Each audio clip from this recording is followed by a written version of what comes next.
రాగమంజరి మాయమ్మ పేరు తలవనోళ్ళు లేరు మేస్తిరి కళాకారుల ఫ్యామిలీ మరి నే గజ్జ కడితే నిద్రపోదు నిండు రాత్రి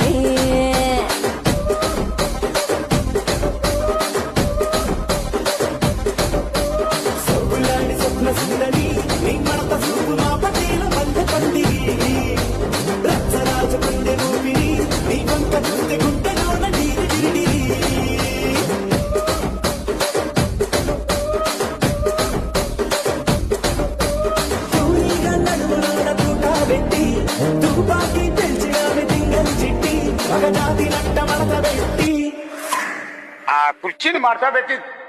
కుర్చీని మార్చబెట్టి